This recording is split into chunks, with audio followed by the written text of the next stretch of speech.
ഇതിന്ന് കുറ്റിക്കാട്ടൂരുണ്ടായ ഏറ്റവും വലിയൊരു ബ്ലോക്കാണ്. ഈ ബ്ലോക്ക് ഉണ്ടാകാനുള്ള കാരണം എന്ന് വെച്ചാൽ കുറ്റിക്കാട്ടൂർ NK പ്ലാസിൻ്റെ മുന്നിൽ ഒരു ബസ് ഉണ്ട്. ആ ബസ് വേയിൽ വരുന്ന ഒരു ബസ്സും കുറേ കാലങ്ങളായിട്ട് ഇപ്പം ബസ് കയറ്റുന്നില്ല. ബസ് വേ കൊണ്ടുവന്ന സമയത്ത് ഒരുപാട് ബസ് അതിൻ്റെ ഉള്ളിൽ കയറ്റിയിട്ടായിരുന്നു പോകൽ.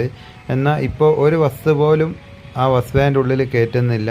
അതുകൊണ്ട് ബസ് റോഡുമേൽ നിർത്തുന്നത് കൊണ്ട് അതിൻ്റെ ബാക്കിൽ വന്ന് വണ്ടി ചെറിയ തോതിൽ ബ്ലോക്കായി ഏകദേശം ഒരു 5 മണി 5:30 മണിയാകുമ്പോൾ ബ്ലോക്ക് ചെറുതായിട്ട് തുടങ്ങിയിട്ടുണ്ട്. അതൊരു 6 മണിയിലേക്ക് എത്തുമ്പോഴാണ് ഈ അടിയിൽ കാണുന്ന വീഡിയോയിൽ നോക്കിയാൽ അറിയാം. അതങ്ങനായി 6 മണിക്ക് ശേഷം ഒരു 7 മണി 8 മണി 8:30 ഒക്കെ ആകുമ്പോഴത്തേന് റോഡ് മൊത്തം ബ്ലോക്കായി. അതായത് ഒരു വണ്ടിക്ക് പോലും പോകാൻ കഴിയാത്ത ഒരവസ്ഥയാണ് ഉണ്ടായിട്ടുള്ളത്. മിക്ക ദിവസങ്ങളിലും ഇതാണ് ഇപ്പോൾ കുറ്റിക്കാട്ടൂരത്തെ ഒരവസ്ഥ. ഈ ബ്ലോക്ക് വ്യാപാരികൾക്ക് വളരെയധികം ബുദ്ധിമുട്ടാണ്. അതിലേറെ ബുദ്ധിമുട്ടാണ് യാത്രക്കാർക്കും. ഈ ബ്ലോക്ക് ഒഴിവാക്കാൻ വേണ്ടിയിട്ടാണ് ഈ ബസ് വേ ഒക്കെ കൊണ്ടുവന്നത്. എന്നാൽ ബസ് ഇപ്പോൾ അതിൽ നിർത്തുന്നില്ല. KSRTC വരെ പുറത്താണ് നിർത്തുന്നത്. ഈ മുകളിൽ നിങ്ങൾക്ക് കാണാം ആ വീഡിയോയിൽ. കാരണം കുറ്റിക്കാട്ടൂർ ഇത്തരത്തിലുള്ള ഒരു ബ്ലോക്ക് ഉണ്ടാകാനുള്ള കാരണം ബസ് വേയിലേക്ക് ഇറക്കി നിർത്താത്തത് കൊണ്ടാണ്.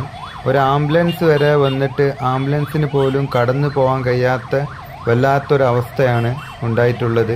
അതുകൊണ്ട് പഞ്ചായത്തും കോഴിക്കോട് സിറ്റി ട്രാഫിക്കും ഇതിനൊരു പരിഹാരം എത്രയും പെട്ടെന്ന് കണ്ടെത്തണമെന്ന് വിനീതമായി അപേക്ഷിക്കുന്നു.